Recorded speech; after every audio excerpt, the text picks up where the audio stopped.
ಕನ್ನಡ ಕೊರಳು ಸ್ವಚ್ಛ ಭಾರತ್ ಅಭಿಯಾನ ಕನ್ನಡ ಪ್ರಬಂಧ. ಭಾರತವು ಜಗತ್ತಿನ ಅತಿ ದೊಡ್ಡ ಪ್ರಜಾಸತ್ತಾತ್ಮಕ ರಾಷ್ಟ್ರವಾಗಿದ್ದು, ವಿವಿಧ ಸಂಸ್ಕೃತಿ, ಧರ್ಮ, ಭಾಷೆ ಹಾಗೂ ಆಚರಣೆಗಳ ತವರೂರು.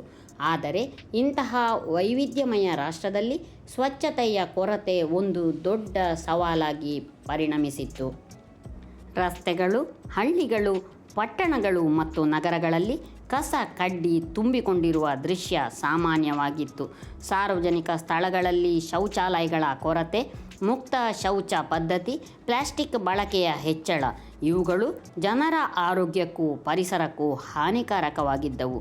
ಈ ಹಿನ್ನೆಲೆಯಲ್ಲಿಯೇ ಪ್ರಧಾನಮಂತ್ರಿ ಶ್ರೀ ನರೇಂದ್ರ ಮೋದಿಯವರು 2014 ಅಕ್ಟೋಬರ್ 2 ಮಹಾತ್ಮ ಗಾಂಧೀಜಿಯವರ ಜನ್ಮದಿನದಂದು ಸ್ವಚ್ಛ ಭಾರತ್ ಅಭಿಯಾನವನ್ನು ಪ್ರಾರಂಭಿಸಿದರು.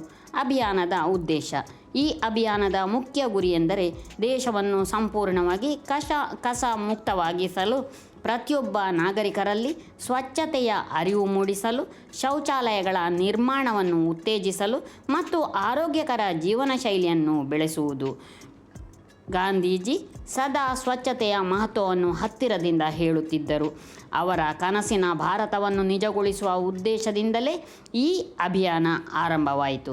ಸಾಧನೆಗಳು ಮತ್ತು ಪ್ರಯತ್ನಗಳು: ಸ್ವಚ್ಛ ಭಾರತ್ ಅಭಿಯಾನವು ದೇಶದಾದ್ಯಂತ ದೊಡ್ಡ ಮಟ್ಟದಲ್ಲಿ ಜನ ಚಳವಳಿಯಂತಾಯಿತು.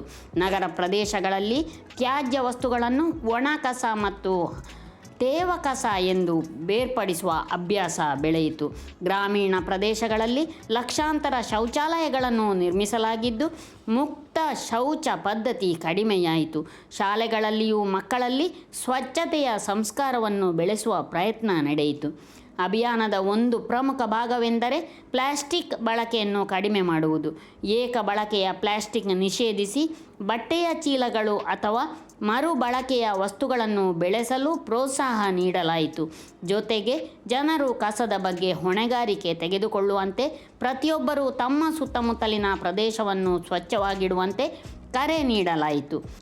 ಜನರ ಪಾತ್ರ: ಸ್ವಚ್ಛ ಭಾರತ್ ಅಭಿಯಾನ ಕೇವಲ ಸರ್ಕಾರದ ಯೋಜನೆ ಮಾತ್ರವಲ್ಲ, ಅದು ಪ್ರತಿಯೊಬ್ಬ ನಾಗರಿಕನ ಜವಾಬ್ದಾರಿ.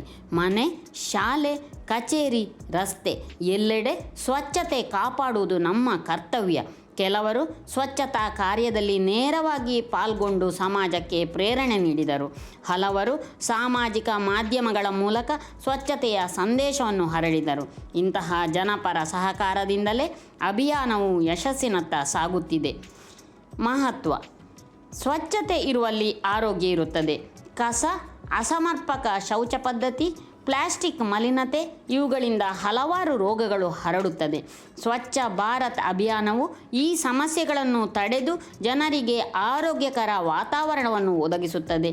ಪರಿಸರ ಸ್ನೇಹಿ ಜೀವನ ಶೈಲಿಯನ್ನು ಬೆಳೆಸುವ ಮೂಲಕ ಮುಂದಿನ ಪೀಳಿಗೆಗೆ ಸುರಕ್ಷಿತ ಭಾರತವನ್ನು ನೀಡುವ ಕನಸನ್ನು ಈ ಅಭಿಯಾನ ಸಾಕಾರಗೊಳಿಸುತ್ತಿದೆ.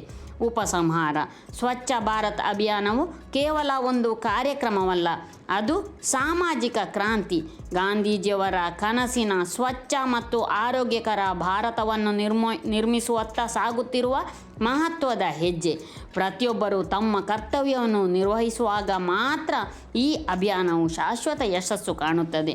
ಸ್ವಚ್ಛ ಭಾರತ್, ಸುಂದರ ಭಾರತ, ಆರೋಗ್ಯಕರ ಭಾರತ, ಸಮೃದ್ಧ ಭಾರತ ಎಂಬ ನಂಬಿಕೆಯಲ್ಲಿ ನಾವು ಎಲ್ಲರೂ ಒಗ್ಗೂಡಿದರೆ ನಮ್ಮೆಲ್ಲರ ಕನಸಿನ ನೂತನ ಭಾರತವನ್ನು ನಿರ್ಮಿಸಬಹುದು. ಜೈ ಹಿಂದ್, ಜೈ ಕರ್ನಾಟಕ.